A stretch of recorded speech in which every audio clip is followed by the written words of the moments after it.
Hello, I'm John Ratzenberger. You know, Snow White is the foundation for so much that the Disney company has done through the years. Let's dig into the nuts and bolts of what has made Disney tick throughout the decades. The story of the Walt Disney Company is connected to a classic fairy tale about an innocent girl and her 7 loyal friends. I'm speaking, of course, of Snow White and the 7 Dwarfs. Some say that Walt Disney had the story of Snow White in mind even at the beginning of the Disney studio. In 1923, he partnered with his older brother Roy to produce the Alice comedies. The Alice comedies were about a young girl lost in a fairy tale landscape, facing danger and meeting strange and comical creatures. Sound familiar?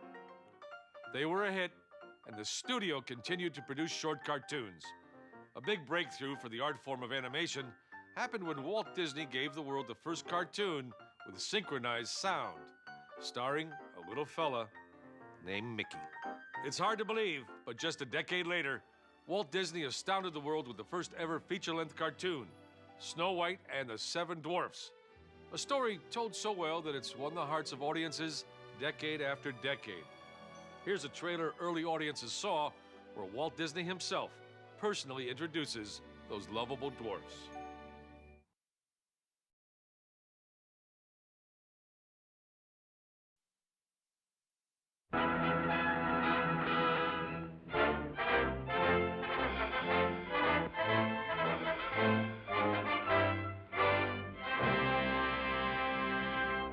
The picture that every newspaper and magazine critic is raving about.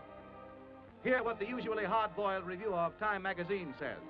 Snow White is as exciting as a Western, as funny as a haywire comedy. It combines the classic idiom of folklore drama with rollicking comic strip humor. It is an authentic masterpiece. More than 250,000 paintings like these were created by Walt Disney and his staff of artists to make the most daring adventure in the history of motion pictures, with new and amazing characters. Snow White, warm, human, the lovable 7 dwarfs. But let Walt Disney tell you about them himself. Dwarfs' names fit their personalities.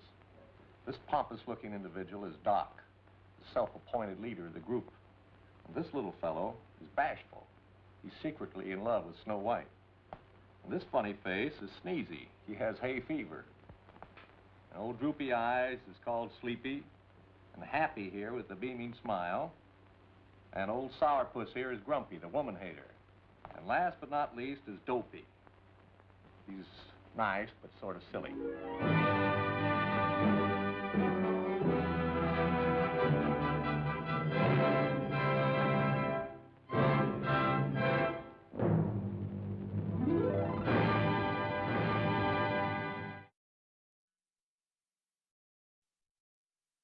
Hello, I'm Roy Disney. The 1930s were heady times at the Walt Disney Studios out on Hyperion Avenue in the Hollywood neighborhood of Silver Lake. In the world's film capital is the studio that stands as a monument to the great genius of Walt Disney, master of a new form of popular art that has captivated millions of moviegoers. With the antics of his entrancing animated cartoon characters, he has built an enterprise that employs 700 skilled and highly specialized artistic workers. The characters that Walt and my dad had introduced had become worldwide celebrities. Mickey's pal Pluto, for instance, made his debut in 1930.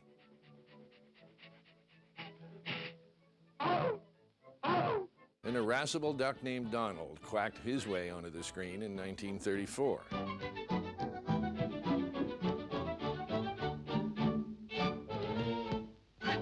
Beginning in 1930, Disney books, comic strips, and other merchandise became part of daily life for millions of people around the world. In 1933, the Ingersoll Watch Company sold the very first Mickey Mouse watch. Walt Disney and the hundreds of artists who worked with him had transformed the medium of cartoon animation from a crude curiosity to a vital art form. Part of this evolution came from Walt's insistence on technical innovation. In 1932, for instance, Walt pioneered filmmaking in the new full-color Technicolor process and won his first Academy Award for it.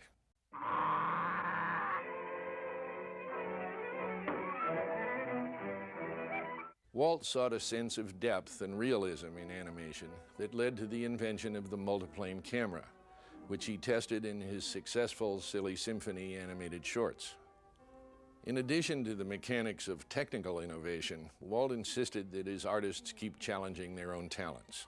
In 1932, Walt formed an after-hours art school at the Disney studio to train his animators. In any action drawing, there is a simple key. It is a line of action. Thusly. In this rough drawing of Mickey, that line is the basis of the action and was drawn first. The result was a new kind of personality animation and a level of acting that elevated the cartoon to equal status with live-action films. A good example is Three Little Pigs, which debuted in 1933 and was a sensation. Open the door and let me in! Not for the hair on my chinny chin chin! It went on to win the Academy Award and spawned a hit song as well. Who's afraid of the big bad wolf? Big bad wolf, big bad wolf. This musical success confirmed Walt's instinct that good music was as vital to his storytelling as good art.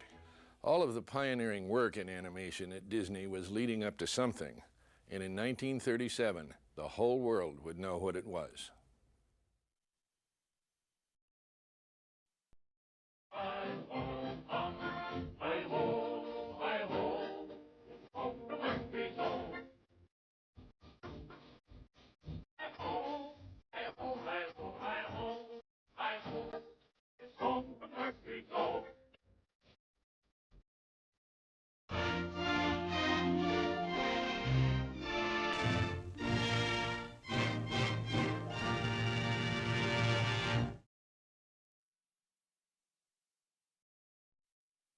Hello, everybody. I'm Angela Lansbury. The success of Snow White in 1937 was beyond the wildest dreams of even Walt Disney. It was the first blockbuster of the sound era and an international sensation. Back in Hollywood, this success enabled Walt to build an all-new animation studio in Burbank, which was completed in the spring of 1940. But there were dark clouds gathering over the world, and their shadows were beginning to fall on the Disney studio. I can move. I can talk. The releases of the ambitious and expensive Pinocchio and Fantasia in 1940 proved financially disappointing, in large part because the war in Europe had cut off vital markets overseas. In the interest of promoting goodwill closer to home, in August 1941, Walt and a group of his artists were sent by the U.S. government on a goodwill trip to South America. Dumbo was released and was a smash success. But just a few weeks later, the attack on Pearl Harbor brought the United States into World War II.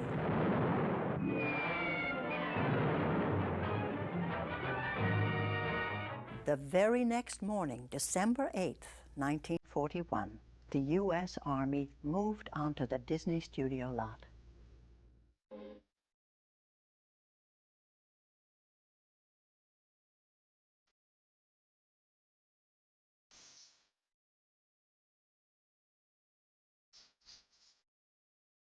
Although work was finished on Bambi, which was released in 1942, the primary business of Disney became the war.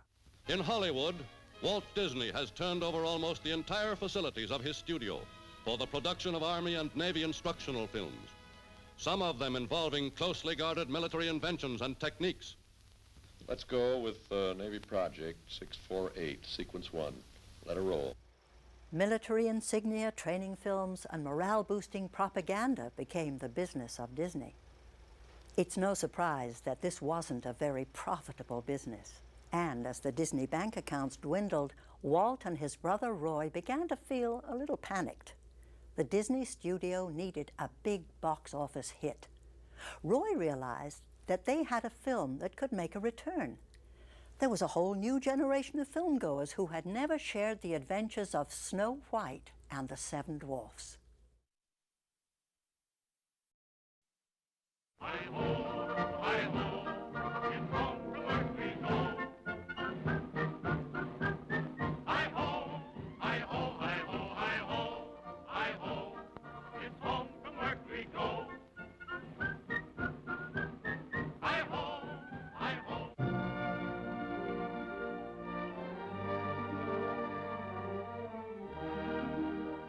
Snow White and the Seven Dwarfs is more than a great picture. It's a thrilling experience in happiness. It's color, music, laughter, and romance all wrapped up in sunshine to make your heart sing. Adorable Snow White, warm, human, waiting for her Prince Charming. The Seven Dwarfs, pompous Doc, the self-appointed leader. Bashful, who is afraid of the girls. Here is Sneezy. This is old, droopy-eyed Sleepy. And Grumpy, who thinks he's a confirmed woman-hater. And there is Happy with his beaming smile. And last but not least, wonderful, silly Dopey. You'll never forget them or stop loving.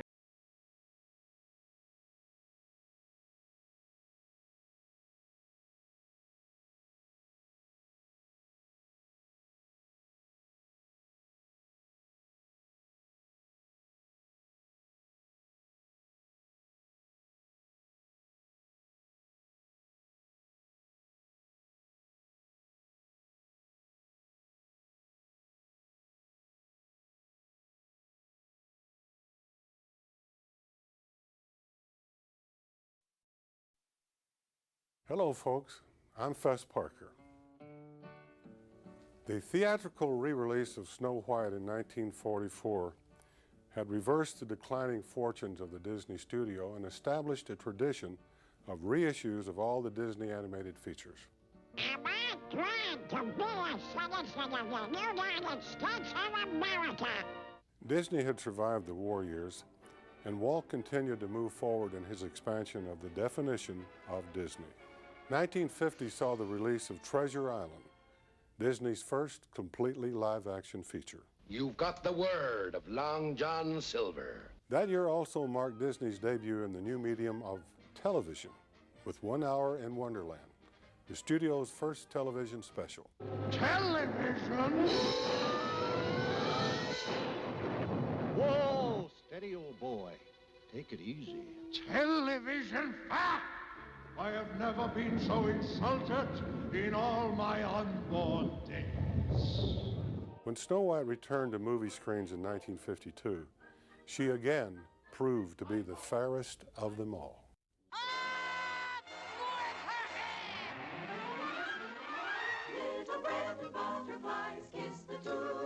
Alice in Wonderland, Cinderella, Peter Pan, and Lady and the Tramp continued the Disney tradition of animated storytelling. Disney also introduced audiences to the nature film with the True Life Adventure series, an idea so revolutionary that Disney had to set up its own company to distribute the film. The success of his first TV special encouraged Walt to make a big commitment to the new medium. The next few years saw the TV debut of the Mickey Mouse Club. Hey there, hi there, ho there, you're as welcome as can be. M-I-C-K-E-Y-M-O-U-S-E. And the first airing of an anthology program called Disneyland. This wasn't just a TV program, it was a showcase, specially designed to highlight the great Disney entertainment product and to acquaint the public with an exciting new project that Walt was cooking up. I felt that there should be something built, some kind of an amusement enterprise built where that the parents and the children could have fun together. A destination theme park, also called Disneyland, which had its grand opening in the summer of 1955. Hurry, hurry, hurry, hurry, there's no time to sit and worry. Check the castle, fill the lake, or see for goodness sake. Make a rocket that's exciting, a boat trip that's inviting. The time is ticking fast, and we've got to finish fast, but we'll be there when they open Disneyland. One of the great hits spawned by the Disneyland TV show was the tale of a stalwart fella named Davy Crockett. Born on a mountaintop in Tennessee, greenest state in the land of the free. Raised in the woods, so he knew every tree. Killed him a bar when he was only 3. Davy Crockett, king of the wild frontier. His television adventures caused a national sensation. Out of the night, when the full moon is bright, comes a horseman known as Zorro. A few years later, the debut of Zorro caused a similar, if somewhat smaller, commotion. Walt hadn't turned his back on the movies, though. 1954 saw the debut of the spectacular 20,000 Leagues Under the Sea, Walt's first and only science fiction feature film. As the decade wound down, production was underway on another ambitious animated feature, Sleeping Beauty, as well as The Shaggy Dog. Shake on it? Certainly I'll shake on it, Wilby. The first in a series of a new kind of comedy that would become a staple of the studio for the next 2 decades. As Walt ended the decade with a slate of new projects in media both familiar and innovative, a special old friend came back for another visit.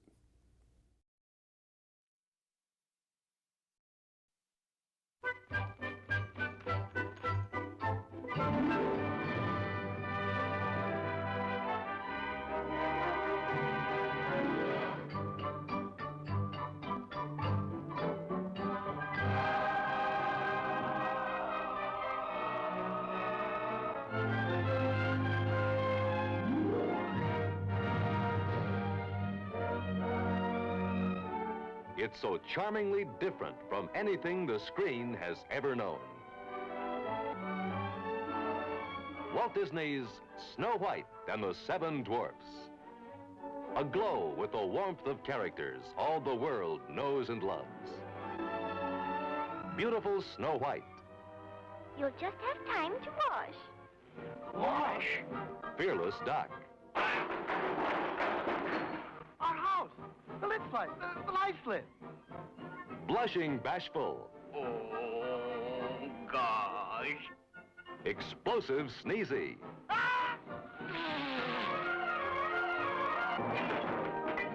Carefree Happy. Happy, ma'am. That's me. Grumbling Grumpy. Women. Ever snoozing Sleepy. Hard to get. Lovable Dopey.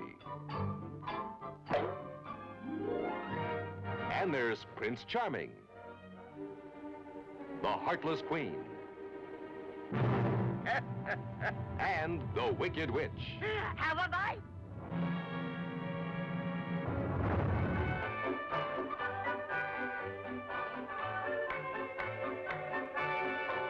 Walt Disney's Snow White and the Seven Dwarfs is filled with the sounds of happiness and the songs all the world loves to sing. I'm wishing for the one I love. Hi-ho, in Mountain we go.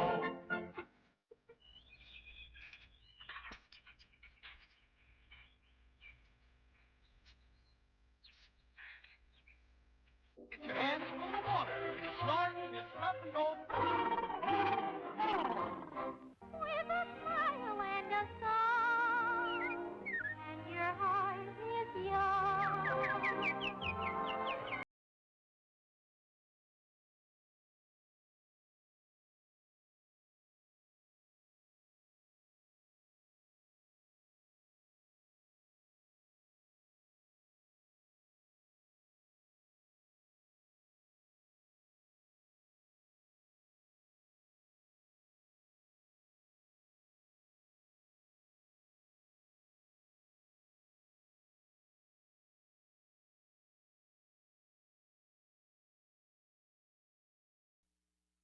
Hello, I'm Robby Benson.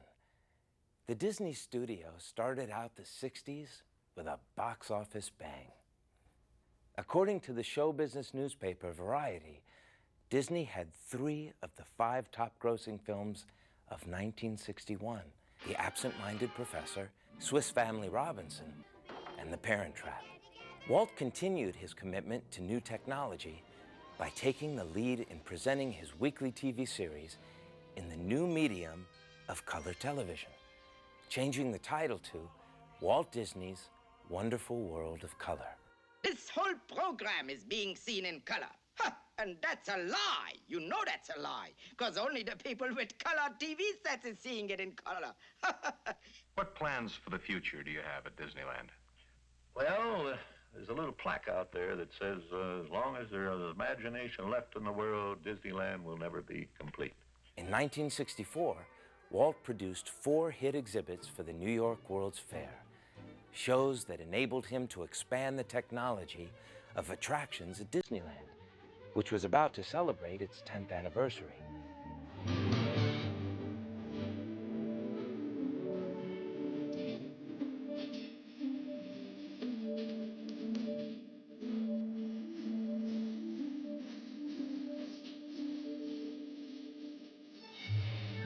In late 1964, the studio released what many considered Walt Disney's crowning achievement in movie making. The film was a huge critical and commercial success. It became the #1 box office hit of 1965, and it was nominated for 13 Academy Awards. It won 5 Oscars, including Best Actress for Julie Andrews. Oh, this is lovely. I know you Americans are famous for your hospitality, but this is really ridiculous. And Best Song for Chim Chim Cheree.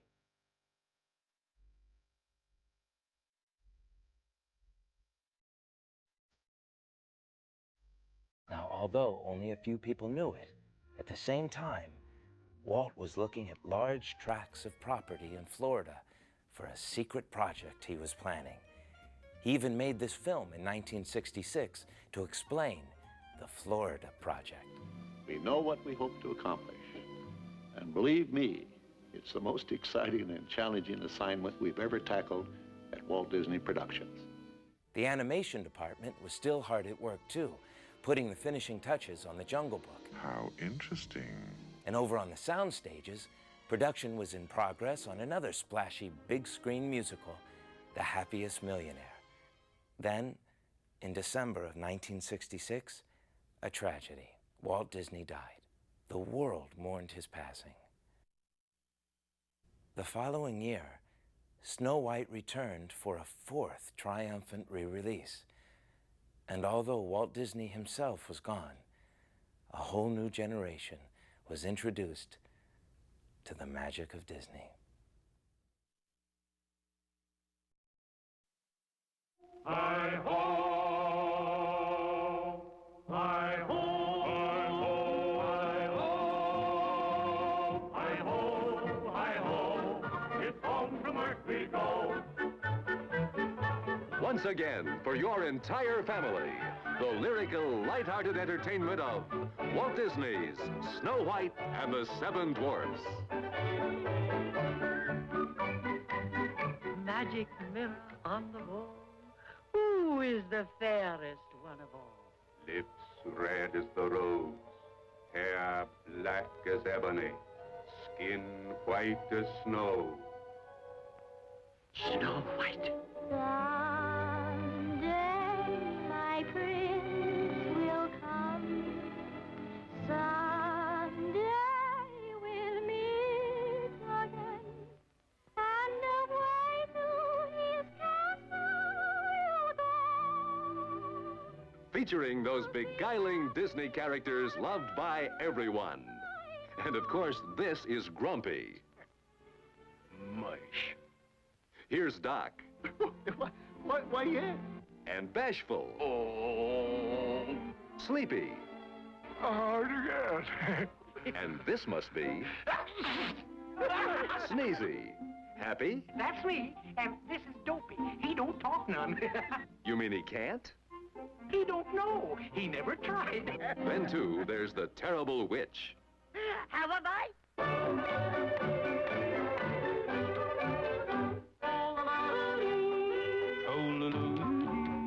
Here's a happy treat of fun and musical fantasy that lasts forever.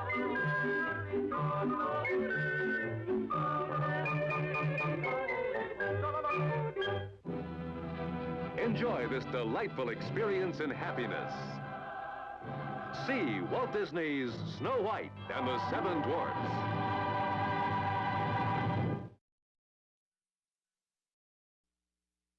Hello, everyone. I'm Dean Jones. Just like the 60s, here at Disney, the 1970s started off with a huge hit. The live-action comedy The Love Bug had roared into theaters and across the finish line to become the nation's #1 movie. Nice going, Herbie. In the summer of 1970, the studio established the Walt Disney Archives to collect and preserve the historical materials relating to Walt Disney and the company he founded. Down at Disneyland, the 100 millionth guest walked through the gate. And in Florida, Walt Disney World opened with a huge celebration. The Florida project was seen through to its completion and dedicated by Walt's brother and business partner, Roy, who passed away just a few months afterward. 1973 saw the celebration of the 50th anniversary of Walt Disney Productions. In movie theaters, Disney was the king of comedy, with several hit films featuring college student Dexter Riley, and favorites like The Apple Dumpling Gang. How much money you figure that dude's got in front of him? About 500. 500? Wow. You know, that'd be, that's 200 apiece. Escape to Witch Mountain. You two got powers beyond belief. We're not doing this. This is something too powerful for us to do. And Candle Shoe. Get up out of bed in the morning with your dukes up, you know? Got him up. First punch is yours. I see. There were the big screen musical fantasies, Bedknobs and Broomsticks.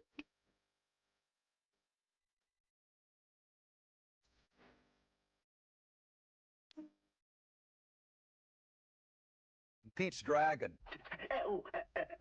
Elliot.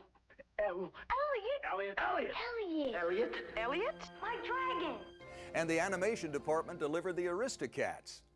Everybody wants to be a cat. Robin Hood. I owe my life to you, my darling. I couldn't have lived without you, Robin. And the Rescuers. And in the middle of all this, 1975 saw the return of an old girl who continued to prove that no matter her age, she was still the fairest in the land.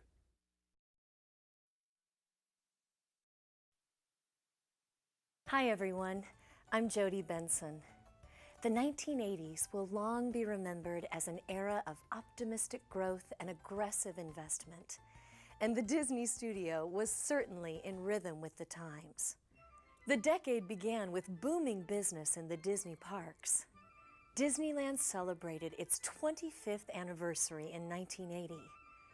At Walt Disney World in 1982, an ambitious new kind of discovery park, Epcot, opened its gates. And in April of 1983, Disney's first international park, Tokyo Disneyland, opened. Back in Burbank, 1981 saw the establishment of Walt Disney Home Video. The Disney Channel began broadcasting in 1983, and the same year saw another triumphant return of Snow White and the Seven Dwarfs. What's your name? It's hard to say in English. Well, just say it in your language. All right. My name is...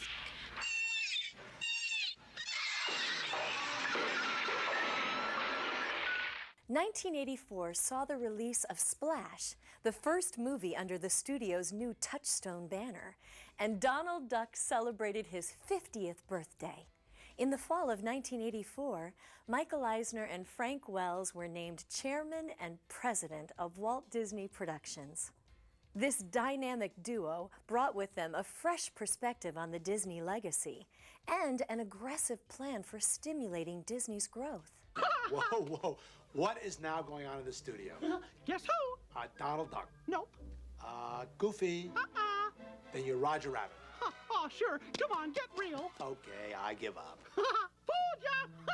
Vigorous production at the studios led to hit after hit, both on television and in feature films.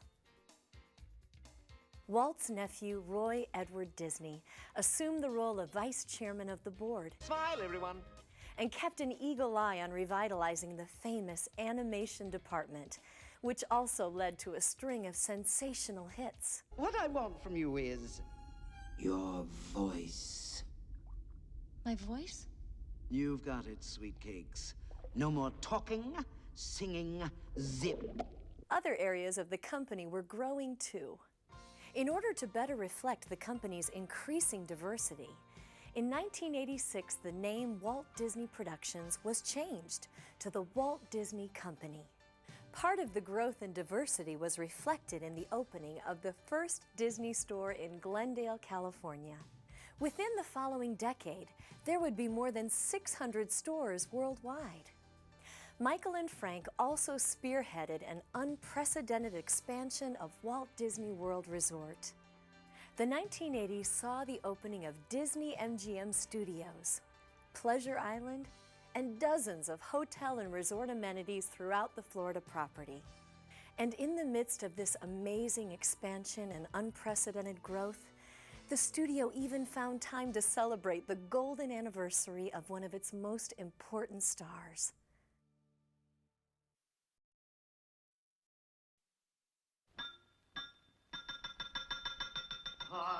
Coming this summer to theaters everywhere. Hey, look! The motion picture event of the year. What is it? Why, it's a girl. The 50th anniversary of Walt Disney's timeless classic, Snow White and the Seven Dwarfs. Come celebrate with the fairest of them all, the merriest of them all, and the scariest of them all. It's the golden anniversary of Snow White, Sleepy, Doc, Bashful, Happy, Grumpy, Dopey, and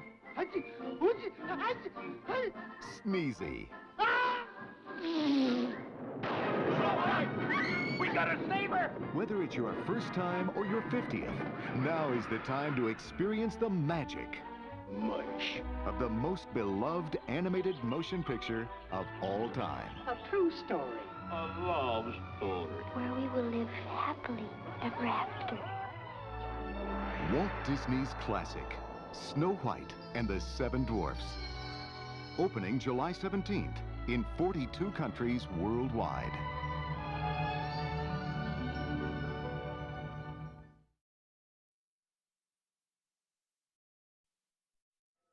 Hello, I'm Ming-Ja.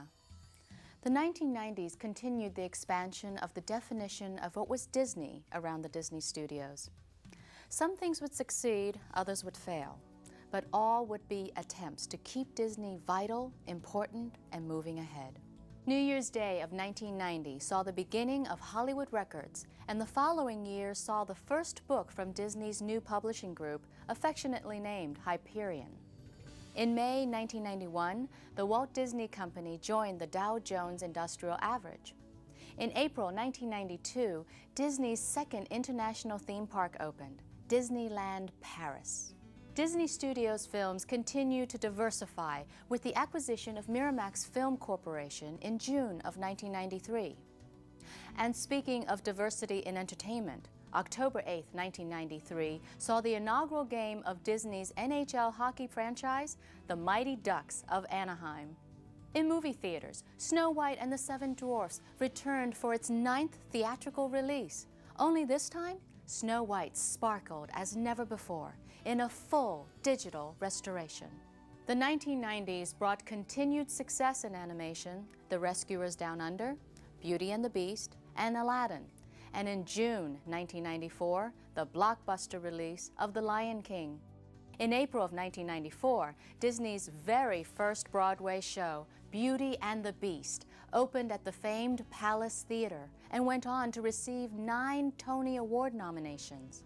And for the first time, Snow White and the Seven Dwarfs was released on home video and, not surprisingly, became one of the all-time bestsellers. The 1990s were only half through, and the studio that Snow White built continued to grow and prosper. On February 9, 1996, the ABC television network and all its broadcasting and publishing entities became part of the magic of Disney. Disney made a commitment to the revitalization of New York's famous Times Square, officially opening the new Amsterdam Theater in April 1997. A few months later, the stage production of The Lion King opened there, taking Broadway by storm. The show went on to win the Tony Award for Best Musical. Disney's commitment to sports continued with the 1997 opening of Disney's Wide World of Sports Baseball Stadium at Walt Disney World Resort, and the 1999 purchase of the Anaheim Angels baseball team. In the summer of 1998, the Disney Magic cruise ship departed on its maiden voyage. In August of the following year, she was joined by the sister ship, the Disney Wonder. In 1998, the fourth theme park on Walt Disney World property opened to great acclaim, Disney's Animal Kingdom. The succession of animated features that had begun with Snow White continued with the releases of Pocahontas, The Hunchback of Notre Dame, Hercules, Mulan, and Tarzan. And although that connection was nearly 6 decades ago, the 1995 smash release of Disney and Pixar's Toy Story caused one critic to remark, "It creates the kind of enchantment that must have surrounded Snow White." That smash success was followed by another Disney-Pixar collaboration, A Bug's Life, as well as the blockbuster sequel, Toy Story 2. The decade closed with the amazing world premiere concert tour of Fantasia 2000, a continuation of the 1940 classic Fantasia, a film that, like the Disney studio itself, never would have existed without that first success of Snow White and the Seven Dwarfs.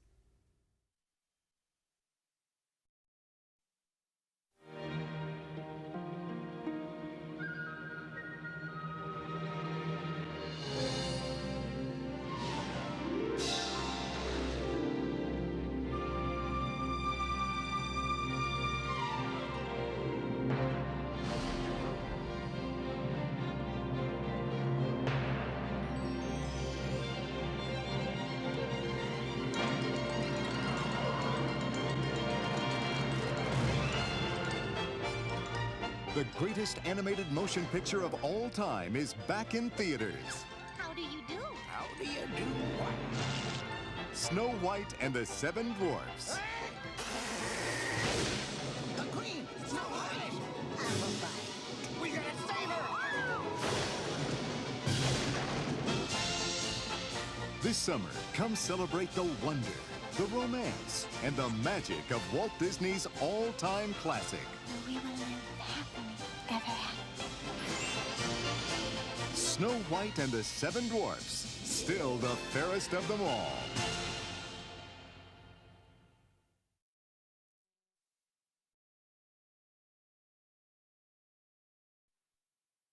Hi, I'm John Ratzenberger, and welcome to my favorite decade, the decade of the 2000s, the widescreen decade. To kick off the new millennium, Disney brought back Snow White in a new form, a Platinum Edition DVD. Once again, the old girl was a big hit. Another big hit for Disney has been the Parks and Resorts. 2001, zip right out of the gate. They added California Adventure and Downtown Disney. And that same year, Disney Television, pow, adds ABC Family. A bunch of Disney movies made a splash early on. Dinosaur, Atlantis, Remember the Titans, and The Emperor's New Groove. This decade saw the rise of Disney's interactive studios. You know, those video games, those things you used to play at the pizza parlor for a quarter? Well, now there's a whole new generation of games you can play in your own home. Disney has always sent movies overseas, but in 2002, Disney brought Spirited Away to theaters in the United States. That film won an Academy Award in a newly created category, Best Animated Feature, a category that wouldn't even exist without the very first one, Snow White and the Seven Dwarfs. All right, here's a pop quiz. What do the following have in common with Spirited Away? Finding Nemo, The Incredibles, Ratatouille, and Wall-E. Time's up. Well, you're looking at them. Did a little voice acting in each one of those babies. Every one of them Oscar winners, but who's counting? In fact, I've done a character voice in every Pixar movie to date. I love those guys. They're part of a long tradition at Disney of kicking into high gear when it comes to animation.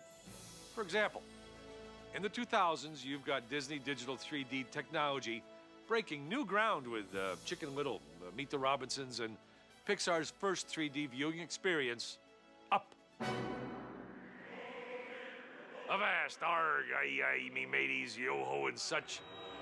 Yeah, that's right. It was the decade of pirates, with a little series of movies called Pirates of the Caribbean.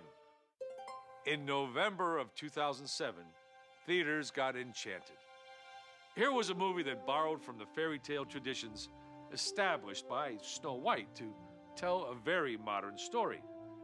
Enchanted had 3 Oscar nominations for Best Song, just one of the many musical hits for Disney this decade.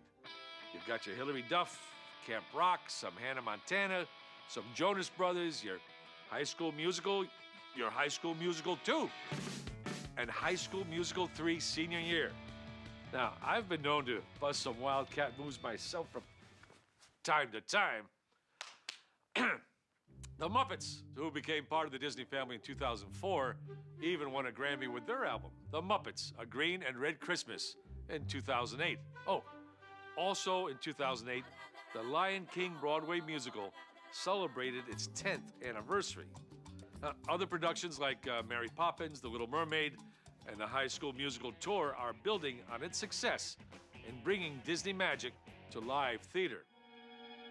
As the decade came to an end, a new restoration of Snow White was completed on Disney Blu-ray, and a new generation got the chance to enjoy the magic of this Disney classic.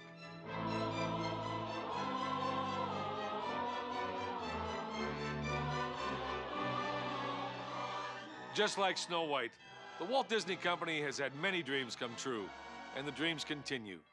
As Walt said, Disneyland will continue to grow as long as there is imagination left in the world. And as long as there is imagination, the Walt Disney Company will continue the great tradition of family entertainment that Snow White and the 7 Dwarfs renews decade after decade.